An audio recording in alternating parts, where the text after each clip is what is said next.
और वही मन में था, उसी तरह का डीएनए, उसी तरह का खून हमारे भी अंदर है। तो हमने अपने जनपद सहारनपुर में ही बैठे बैठे विचार किया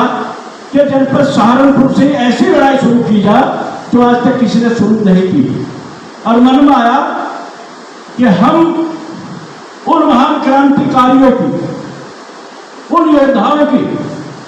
मिट्टी को कलश में लेकर और सर पर रखकर,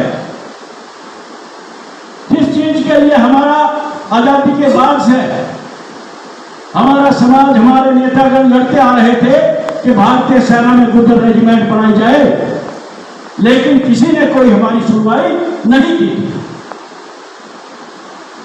उसी बात को लेकर विचार विमर्श हुआ, तय किया गया और 2020 में पहली मार्च से कुंजा बहादुरपुर गांव जो पहले जनपद सहारनपुर में पड़ता था और आज वो हरिद्वार में पड़ता है, जनपद सहारनपुर की क्रांति को याद करते हुए और हमने पहली मार्च से स्वामी करमवीर जी के आशीर्वाद को लेकर वो कलश, उन क्रांतिकारियों की मिट्टी लेकर और कलश को सर पर लेकर हम वहां से पैदल यात्रा लेकर शुरू की हमने। और हमें 22 मार्च को जो गुर्जर डे है उसको हमें जंतर मंतर पर पहुंचना था और हम पैदल यात्रा करते जहां जहां भी क्रांतिकारी हमारे हुए हैं। धन सिंह कोतवाल 1857 के जो नायक थे, 1857 में जो इतना बड़ा उन्होंने एक अंग्रेजों के खिलाफ भी बजाया, जो अंग्रेजों के पैर भरने का काम किया गया, वहां की मिट्टी हमने ली। जहां जहां भी हमारे क्रांतिकारी हुए, सीकरी गांव पड़ता जहां सैकड़ों लोगों को फांसी के फंदे पर लटकाने का काम किया गया, जो बरगद का पेड़ आज भी मौजूद है, वहां की मिट्टी ली।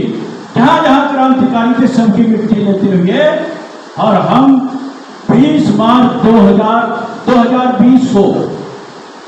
20 मार्च को दिल्ली हम पहुंच गए थे। लेकिन दिल्ली में इतनी बड़ी आपदा आई कोरोना की और हमारा गुर्जरों का संघर्ष बहुत भारी भरकम भीड़ भाड़ जो रास्ते में रही है, मोदी जी उससे डर गए थे साथियों, ये तो हकीकत बात है।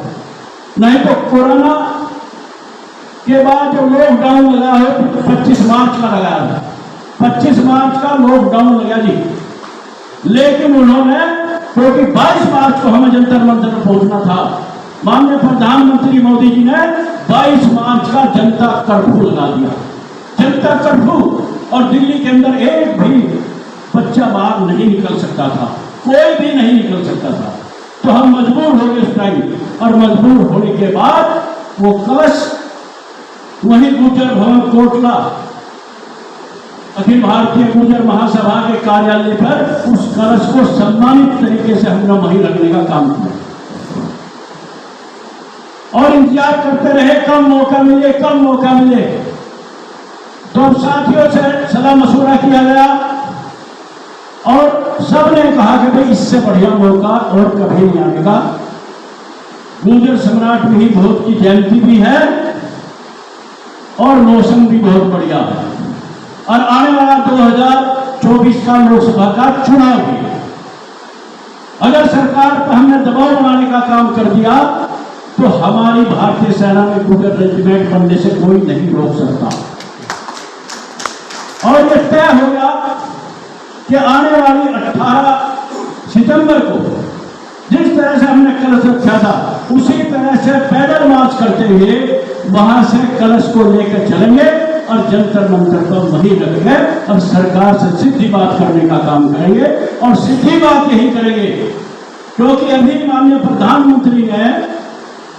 स्वतंत्रता दिवस के अवसर पर यह कहा, प्रण लेकर कहा कि जितने भी कानून अंग्रेजों के बनाए हुए और उन कानून जो जिन कानूनों को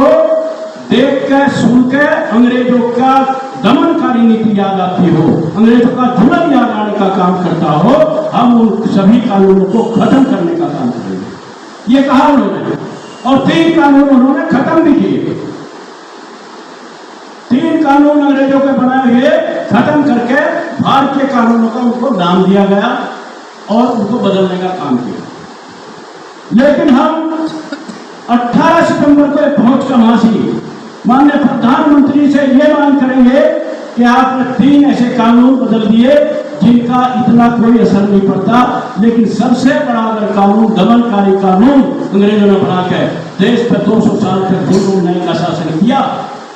वो सबसे अगर अधिक था तो फूट डालो राज करो की नीयत से हमारे भारतीय सेना में जाति और धर्म की रेजिमेंट बना के किया।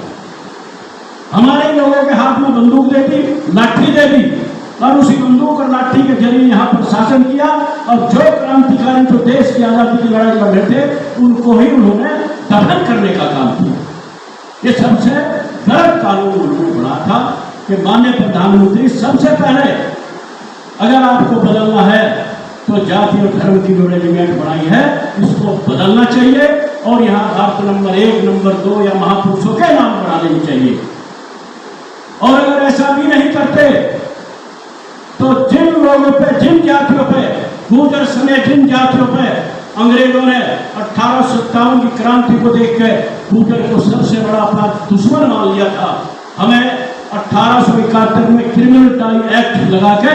बागी करार कर दिया, जन्मजात हमें बागी कर दिया, जन्मजात क्रिमिनल घोषित कर दिया और हमारी इतनी दमन नीति करके हमें सब कुछ तबाह करने का काम किया।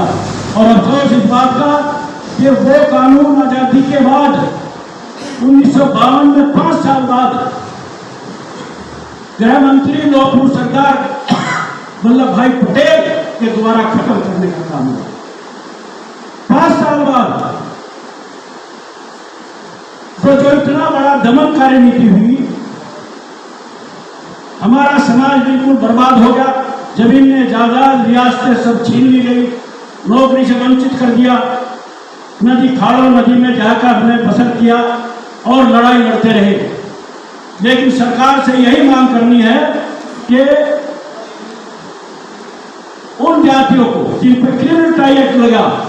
उनकी भारतीय सेना में रेजिमेंट बने और उन्हें स्वतंत्रता सेनानी का दर्जा मिलना चाहिए और उन महापुरुषों को पाठ्य पुस्तक में और इतिहास में दर्ज करना चाहिए। ये सरकार से मांग की है। इसलिए यह मीटिंग रखी गई है क्योंकि हमारा जनपद सहारनपुर है, अगर यहाँ हम इसकी चर्चा नहीं करेंगे तो फिर ये बेमानी होगी। इसलिए यहाँ सहारनपुर आज ये छोटी सी गोष्ठी रखी, मीटिंग रखी है, विचार विमर्श करने की है। अब सबको इसमें